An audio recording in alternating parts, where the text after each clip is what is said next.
Welcome to Triomeet. In this lecture, we will be solving exercise questions from units and measurements. So let's start. Let's solve exercise problem 2.11. The question here is, the length, breadth and thickness of a rectangular sheet of metal are 4.234 meter, 1.005 meter and 2.01 centimeter respectively. Give the area and volume of the sheet to correct significant figures. So what are the given factors here? The given factors here are length. Here length is equal to 4.234 meter. Breadth is equal to 1.0005 meter. What about the thickness? The thickness is equal to 2.01 centimeter. In order to solve a problem effectively, we should convert all the units into one similar unit. So let us convert the centimeter to meter. So we get 2.01 into 10 power minus 2 meters. Why? 1 centimeter, 1 meter is equal to 100 centimeter. So 1 centimeter will be equal to 10 power minus 2 meters. So this is equal to 0.0201. Now what do we need to find here? We need to find the area and the volume of the sheet to correct significant figures. So let's see the number of significant figures for this. All non-zero digits are significant. So here the number of significant figures are 4.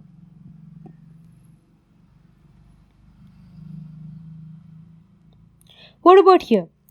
All non-zero digits are significant, but zeros in between two non-zero digits are also significant. So the number of significant figures here is 1, 2, 3, 4, 5. What about here? The thickness. Here the non-zero digits and 0 in between non-zero digits are significant, but zeros to the right of the decimal point and before the non-zero digits are not significant. Hence, here the number of significant figures is 3. Now let's see what is the rule in case of addition, subtraction, multiplication or division.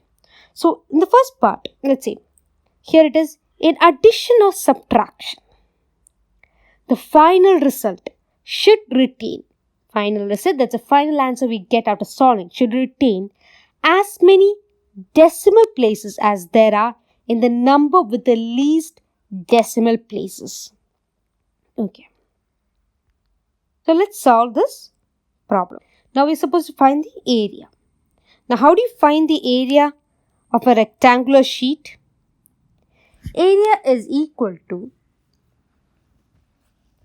2 times length into breadth plus breadth into thickness plus thickness into length. So let's solve this. We get 2 times, what is length? 4.234 into, what is breadth?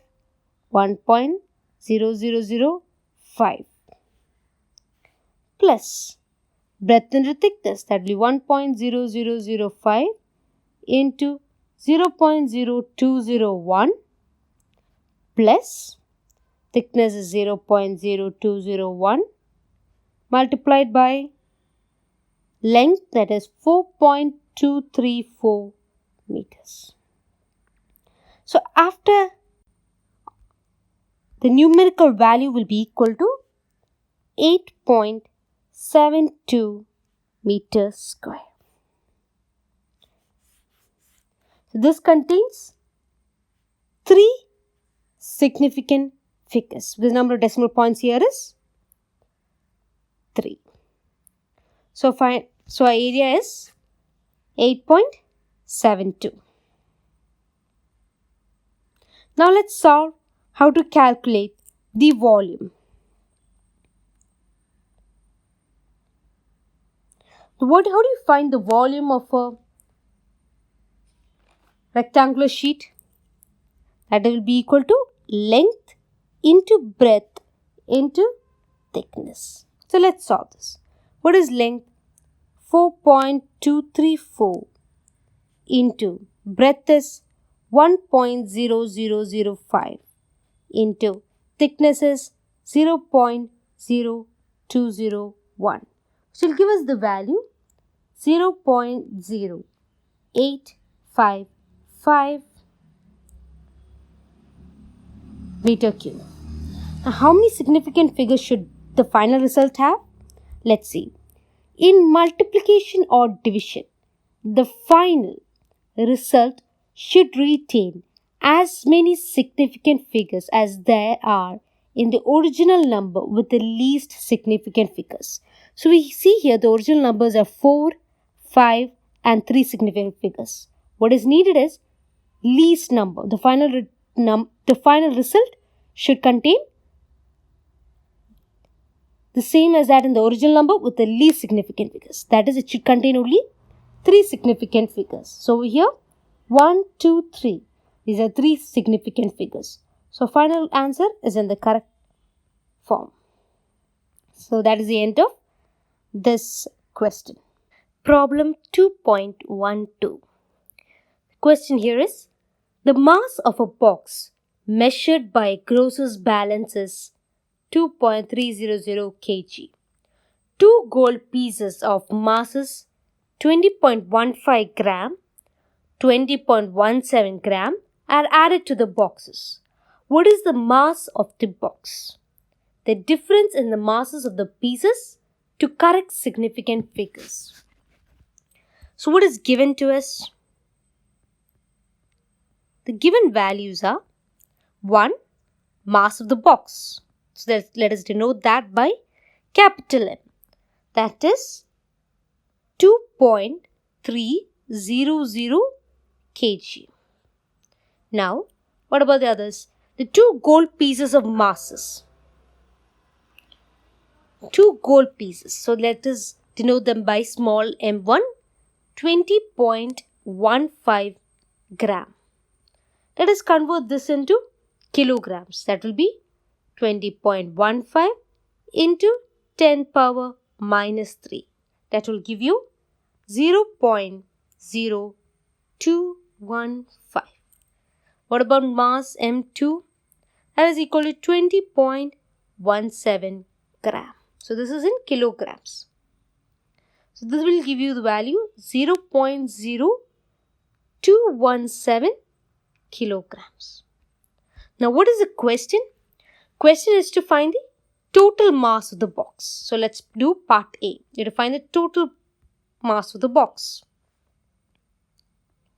How do you find the total mass of the box? We have added these 2 gold pieces into this box.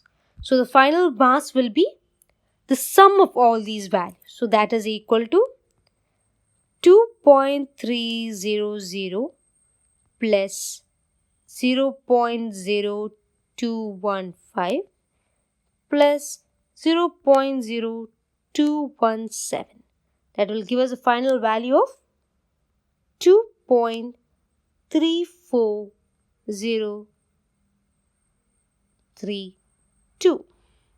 Now, the question is to correct significant figures. Now, what is the rule?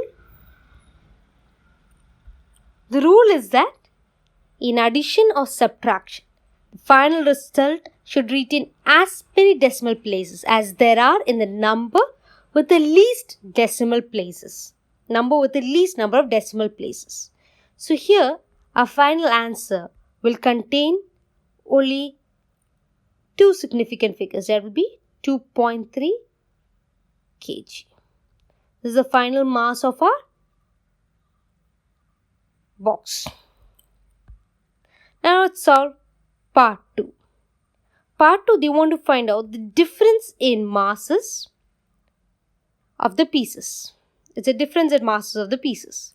So let's solve part 2. Part 2 we have to do 20.17 gram minus 20.15 gram will give us the value 0.02 gram.